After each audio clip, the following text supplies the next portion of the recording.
cuan, we be getting money. Cuan. Oke Mas Bro, sebelum kita lanjut ke videonya, saya kasih pengumuman bahwa grup STS ngadain lagi grup STS diskusi dan rekomendasi di bulan November 2023, yaitu aktif dari tanggal 1 November sampai tanggal 30 November teman-teman. Nah, apa itu grup STS rekomendasi November? Nah, kita akan lihat grup STS yang masih jalan saat ini, yaitu bulan Oktober teman-teman. Nah, isinya adalah grup rekom dan grup diskusi. Kalau grup rekom ini isinya adalah stock pick-nya seperti itu guys. Nah, bentuknya seperti ini. Nah, kalau ada cuan-cuan atau buy 2 atau CL, nanti saya akan info di grup ini teman-teman. Teman-teman jangan ikutin aja. Nah, untuk grup diskusinya, dan ini Bapak Mas Bro bebas ya, mau ngobrolin saham di sini atau ngobrolin apalah di sini, untuk tanya jawab juga bisa. Mas Bro bisa gabung di sini. Dulu guys ya, untuk lebih jelasnya Mas Bro bisa lihat video di atas atau langsung japri saya aja untuk tanya-tanya langsung. Nah, selain itu teman-teman juga akan dapat bonus ya, untuk yang gabung STS rekomendasi di bulan November itu akan dapat bonus 31 saham berdasarkan skinner ilmunya Pak Lokehong. Nah, contohnya IMPC ini seperti guys ya, kayak gini ya bentuknya. Nanti ada 31 saham yang mirip-mirip seperti ini. Oke, kita lanjut ke videonya. Assalamualaikum Mas Bro, yang tadi Fajar Daily, dan kali ini saya akan jawab pertanyaan yang aneh. Ya, ada yang tanya seperti ini teman-teman ya. Bang, gimana cara CL yang benar gitu? Bu, saya tanya ini, ada yang tanya kok cara CL yang benar gitu, bukan cara TP yang benar. Pertanyaannya agak aneh, tapi ini menurut saya sih penting juga teman-teman ya. Karena di dunia swing atau dunia trading itu pasti nggak jauh-jauh, ya agak deket lah dari CL gitu ya. Karena memang dia itu, kita itu istilahnya beli saham dan jual sahamnya itu dalam waktu singkat. Beda kalau teman-teman itu investasi ya. Kalau investasi ya nggak usah CL gitu ya, tinggal beli set gitu ya, tunggu aja sampai dia bertumbuh. Nah, kalau itu investasi. Nah, kalau swing dan trading tentu aja kita kan nyari cuannya dalam waktu singkat ya. Kalau nggak sesuai dengan prediksi plan kita ya tentu aja kita akan melakukan CL. Nah, gimana tips ya, tips CL? Tips CL. Nah, kalau saya selama ini yang saya lakukan teman-teman ya, ini ya, itu saya CL ya, Mas bisa tetap ini ya. Saya CL itu kalau marketnya hijau. Seperti itu guys ya. Contohnya ini kemarin banget saya itu punya saham INKP, Indah Kiat nih guys ya. Memang ini masuk menu ya, cuman saya sih memang karena memang kalau kita bikin menu ya, menu trading seperti itu, kita bikin menu trading, kita buy, ada TP, ada CL. Soalnya kayak gitu ya. Itu udah istilahnya itu tetap ada area CL. Kalau nggak ada itu bisa diomelin sama bursa gitu. Nah, saya kasih contoh pengalaman saya di saham WiFi, teman-teman ya. WiFi hari ini lumayan ya naik gitu ya.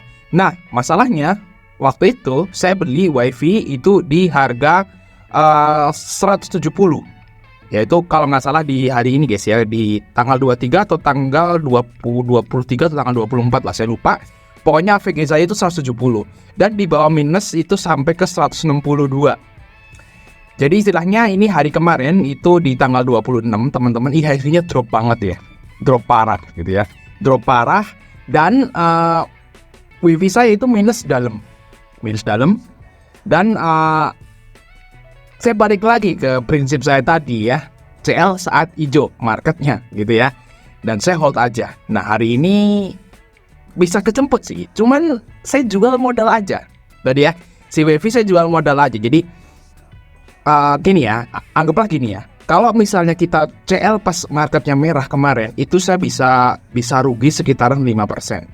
Nah, kalau saya nunggu sabar sampai marketnya hijau, saya bisa balik modal. Seperti itu guys ya. Padahal WiFi sempat nyentuh ke 177, tapi saya jual cuma modal doang di 170.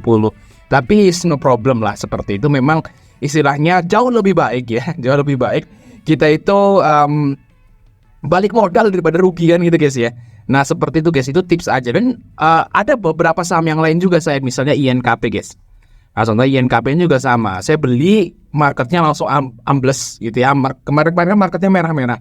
Jadi saya tetap prinsipnya CL saat hijau gitu ya. Dan hari ini bisa keluar cuan malah. Cuan-cuan tipis di INKP ini seperti ini teman-teman. Dan di saham, misalnya di saham IPCC. Nah, IPCC ini juga sama. Saya beli di waktu di pucuk sini ya, terus di bawah longsor nih IHSG-nya merah, dan saya tambah muatan malah, dan saya jual di saat hijau. Seperti itu guys ya. Jadi istilahnya balik lagi nih ke teman-teman nih. Sebenarnya kalau kita di saham itu berdasarkan trust, dan istilahnya itu kemantapan kita pada emiten atau saham yang dibeli. Jadi sebelum Mas Bro itu ngomongin CL yang tepat, nah Mas Bro harus tanya dulu nih, gue beli saham ini nih atas dasar apa? Gitu guys ya. Masuk sebelum buy saham itu Mas Bro harus ada suatu hal atau hal yang mendorong tuh yang kuat. Misalnya fundamentalnya bagus, teknikalnya oke, ada akumulasi atau chartnya bagus atau apalah gitu ya, atau murah harga sahamnya gitu. Jadi apa tujuannya? Jadi kalau misalnya teman-teman itu beli saham ya cuma ikut-ikut doang atau tinggal HK dan nggak tahu apa sih saham PCC itu apa sih, nggak tahu gitu ya, tinggal beli-beli doang. Nah kalau itu sih agak susah ya, agak susah. Tapi teman-teman itu harusnya kalau beli saham itu dari awal itu harus tahu minimal apa sih alasan kita beli saham. Nah kalau teman-teman itu tahu alasan beli saham dan alasannya kuat, terus pas waktu market merah itu turun, nah Mas Bro hold tenang gitu ya. Wah INKP tenang lah, murah ya. Wifi ya juga lumayan murah Wifi harganya kan gitu kan. Nah si IPCC bandarnya sangkut amat gitu kan. Nah marketnya merah biarin tutup dulu teman-teman. Nah nanti kalau marketnya hijau teman-teman bisa jual. Jadi bisa jual itu malah balik modal atau minimal cut loss sedikit lah, daripada teman-teman itu pas waktu marketnya unlock dalam Mas Bro put. Nah itu malah istilahnya nanti Mas Bro ruginya jadi gede. Seperti itu guys. Nah itu tips aja sih teman-teman ya. Kita ulangi. Saat mau cut loss ya, saat mau cut loss, pengen cut loss lah saat marketnya hijau. Nah seperti guys ya. Biasanya kalau saham-saham yang fundamentalnya agak oke sih, itu marketnya hijau dia akan ikut hijau. Ya minimal nggak nyampe untung atau nggak nyampe balik modal, minimal cut lossnya nggak sedalam waktu marketnya merah. Seperti itu guys ya. Itu tips saya aja sih buat teman-teman semua. Tapi ini kecuali saham-saham yang news ya. Saham-saham news, contohnya saham Mari kemarin. Nah kalau Mari kemarin itu kan karena beritanya Erick Thohir jadi wakil presidennya Prabowo, dia naik tinggi gitu ya atas dasar news doang. Nah saat nggak jadi, kan sahamnya langsung turun. Nah itu langsung cut aja karena itu cuma news doang. Tapi kalau udah berdasarkan teknikal, terus berdasarkan fundamental, apalagi harganya sahamnya murah, ya jangan di-cut loss saat marketnya merah. Tunggu aja saat hijau, karena market itu hijau merah, nggak mungkin merah, nggak mungkin. Gitu guys ya. Teman-teman pahami selama ini lihat IHSG gimana, pasti hijau merah atau merah hijau, seperti itu guys. Pasti ada hijaunya lah, seperti itu guys ya. Dan CR lah saat itu. Oke ya, mungkin itu sampai dari kita. Jangan lupa like dan subscribe. Sampai ketemu di video berikutnya. Cuan, we be getting money.